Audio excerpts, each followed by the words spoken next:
প্রিয় ভিউয়ার্স শুনুন, তাহলে আমাদের পূর্ব পাকিস্তানের সময়কার একটি পশ্চিম পাকিস্তান যখন বাংলাদেশের জাতীয় সঙ্গীত গাইতেন, সেটা উর্দুতে হবে ভাই, তাই না?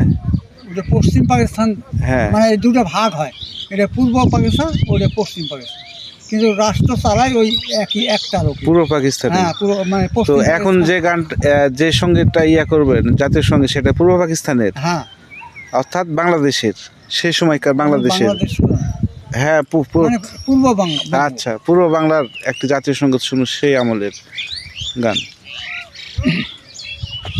পাকিস্তান জিন্দাবাদ, পাকিস্তান জিন্দাবাদ, পাকিস্তান জিন্দাবাদ জিন্দাবাদ।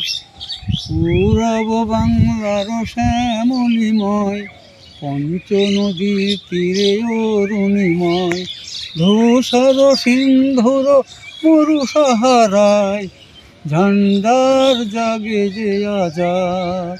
পাকিস্তান জিন্দাবাদ, পাকিস্তান জিন্দাবাদ, পাকিস্তান জিন্দাবাদ জিন্দাবাদ। সীমান্তের হিন্দির চোরায়, বিজয় নিশান তারায় আকাশে ওড়ায়, ঝিলাম বিপাশা প্রতিচ্ছায়ায়, পেলো আজাদির স্বাদ। পাকিস্তান জিন্দাবাদ, পাকিস্তান জিন্দাবাদ, পাকিস্তান জিন্দাবাদ জিন্দাবাদ।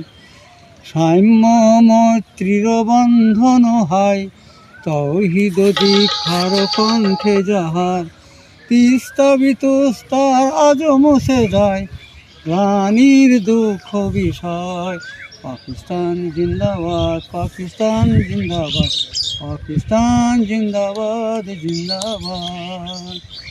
সাম্য মৈত্রীর বন্ধন হয়, তৌহিদ দীক্ষার কণ্ঠে যাহার, তিস্তা বিতস্তার আজ বসে যায়, গ্লানির দুঃখ বিষয়। পাকিস্তান জিন্দাবাদ, পাকিস্তান জিন্দাবাদ, পাকিস্তান জিন্দাবাদ জিন্দাবাদ।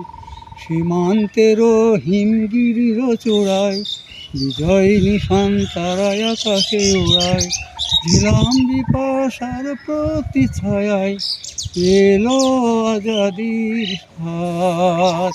পাকিস্তান জিন্দাবাদ, পাকিস্তান জিন্দাবাদ, পাকিস্তান জিন্দাবাদ জিন্দাবাদ।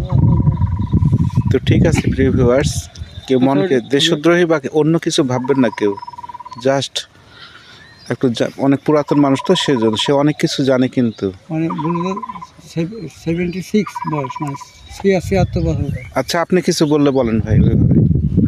হ্যাঁ, না ওই মানে ওই আপনার যে গানে কেউ কিছু মনে করবে, তার যাতে মনে না করে সেজন্য কিছু বললে বলেন।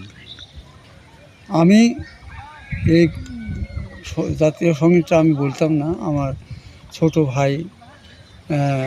ভাইয়ের শ্যালক, সে আমাকে অত্যন্ত অনুরোধ করার ফলে আমি বললাম, যেহেতু আমি এজেড লোক, বয়স্ক লোক, আর এই সমস্তগুলো আমি আর বলার আমার সে সময়ও নাই এখন। এই ছেলের অনুরোধে আমি কয়েক লাইন বললাম। তো ঠিক আছে, এটা আপনারা অবশ্য কোনো মাইন্ড করবেন না, এটা আমার বলতেই হবে, আর কোনো মাইন্ড না, আর অনুরোধে আমি বলেছি। তো যদি আমার কোনো ভুলভ্রান্তি হয়ে থাকে, বা বলার মধ্যে যদি ভুল হয়ে থাকে, বা ভঙ্গিমার মধ্যে যদি ভুল হয়ে থাকে, তা আপনারা নিজ গুণে ক্ষমা করে দেন, এই বলে আমি আমার বক্তব্য।